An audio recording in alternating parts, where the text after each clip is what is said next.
Sharing a few thoughts from the lesson for the day, lesson 18 from Merging with Shiva, Making Wise Decisions. Life is a series of decisions also. One decision builds into another. To make a good decision, we have to again bring our total awareness to the eternity of the moment. If we project ourselves into the future to try and make a decision, we do not make a decision with wisdom. If we project ourselves into the past and in that way formulate our decisions, again they are not wise decisions, for they are decisions made through the powers of the intellectual or the instinctive area of the mind. The only good decisions come to us when we hold the consciousness of the eternity of the moment and go within ourselves for the answer.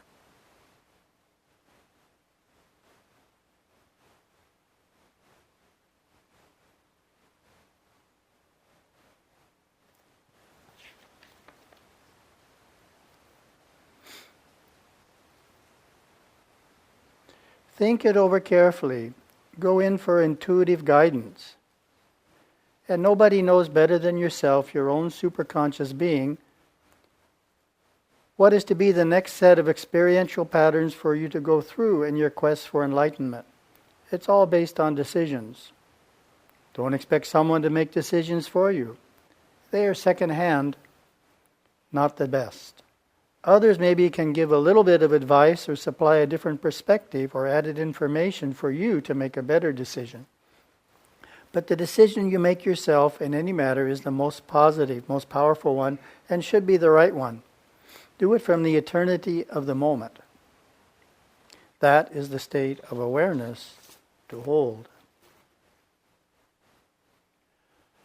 Gurudeva explains in other portions, which I won't read, he's talking about major decisions.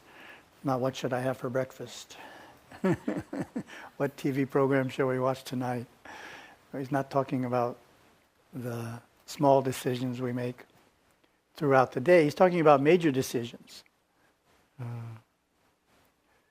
Such as shifting careers, because the career we're in, the opportunities have become limited. The world has changed and we have to do something. We have to shift. That's a major decision. For one reason or another, we're thinking about moving from one part of the country to a distant part of the U.S. Major decision that requires the kind of approach Gurudeva is recommending.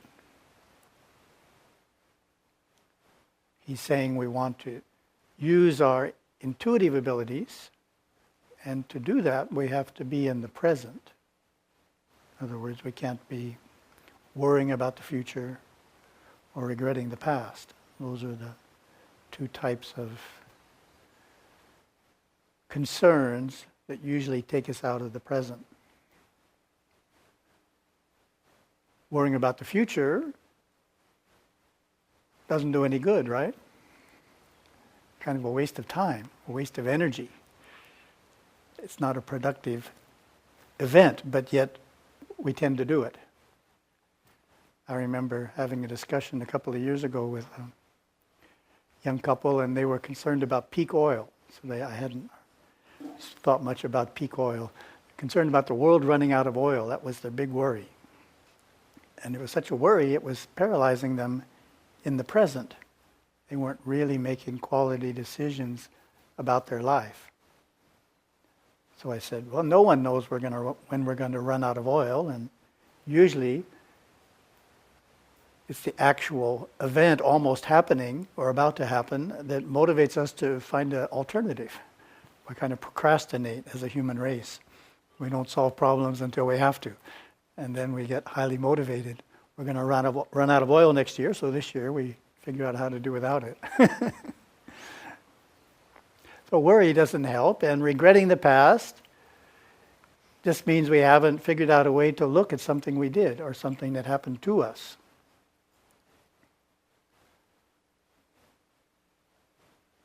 If something happened to us and we think about it regularly and we're not happy with it, Gurudeva has a suggestion, which is we think it shouldn't have happened.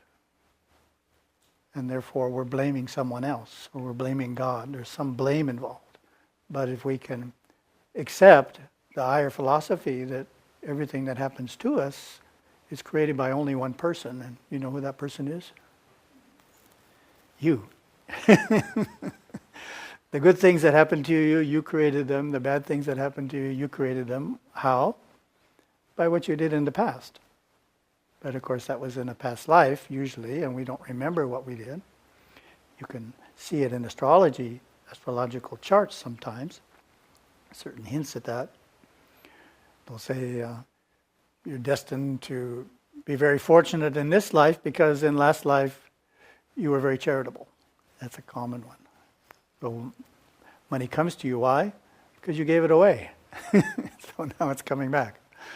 So what we do to others comes back to us in the present life. So being able to accept whatever happens to us is our own creation.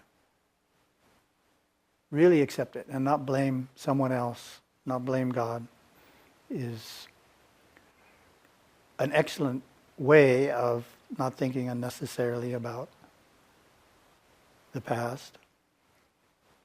And then the other one is regretting something we did and not really being able to accept that we did it. So we have to learn from it. Gurudeva says all experiences are good experiences if you learn the lesson from it. If we do something and it didn't work out well and we regret it afterwards, we didn't know something, obviously. We lacked knowledge. So if we can acquire that knowledge by thinking about the experience, then we have benefited from the experience. I remember talking to the former mayor, Marianne Kusaka. For a number of years she and Gurudeva and some of the monks were involved in a number of community projects together. So we would encounter her and she would ask how we're doing and share thoughts. And one of her frustrations was that she used to be a school teacher, that you give great advice to teenage students, they ignore your advice and go out and do the wrong thing anyway. Try and prevent them from certain kind of partying on the weekends or this or that by the great advice you give them, and they go out and do it anyway. So why? They're not being disobedient per se, they just can't learn from your telling them about it. They have to learn by doing it themselves. So that's quite common. We have to actually do the experience ourselves to learn the lesson from it. If you can get the lesson from when other people do it, you move along faster. That's why television can actually be an aid in spiritual unfoldment and not just a distraction. That you can learn from what you see on television. People do things, you see the consequences, and you can therefore store that lesson aside without having to go through the experience yourself.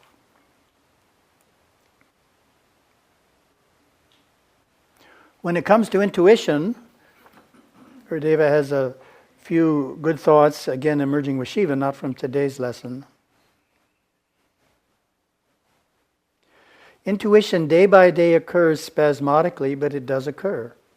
And systematically one can gear his observation of his own intuitional faculties and find out exactly when these intuitive functions occur within him. It is a well-defined fact that we have the faculty of precognition of coming events. It is also concurrently known that the feelings of fear may precede impending danger.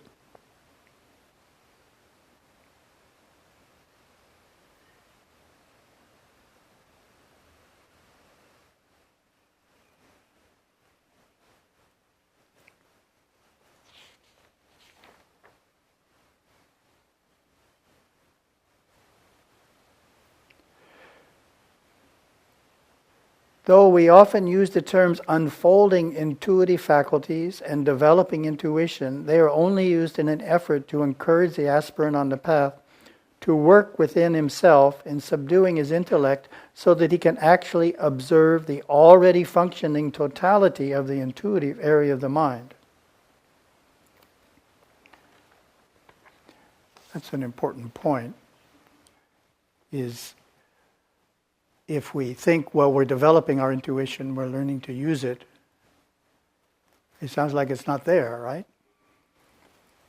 We're learning to use it. We haven't quite figured out how to use it. Gurudeva is saying, no, don't look at it that way. That's the way language tends to describe it. It's already there. You already are receiving knowledge from your intuition. You just don't identify it as such. For example, the analogy I use is to quiet music playing in the background. If the foreground is noisy, we won't hear it, right?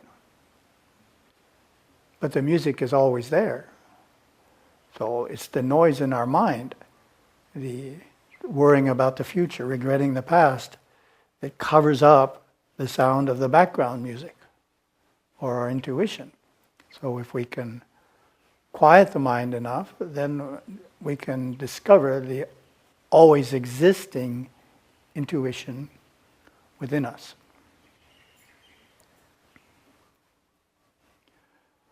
How do we know if something's an intuition or just wishful thinking or our imagination? Well, practice, of course. But Gurudeva gives a key in here. He says, intuition comes directly and it's cold. Meaning it doesn't have the normal human emotion or warmth attached to it. It's just a up-down thought that comes in calls it a cold way, not an emotional way or human way. It's more coming from an abstract source. If it has that sense to it, then that's one key, that it's probably your intuition. But you can figure out other keys too, that to make sure something's your intuition and not just imagination. Through practice, you just have to kind of work with yourself to quiet the mind and look for intuition. There's a simple way to use intuition. It's more indirect. Again, it's suggested by Gurudeva in the trilogy. Just before you go to sleep at night, you write down the issue you're trying to have an insight into. And then you read back and make sure you've written it down clearly. You write it down in a way that someone else could actually understand what the issue is from reading it, not shorthand.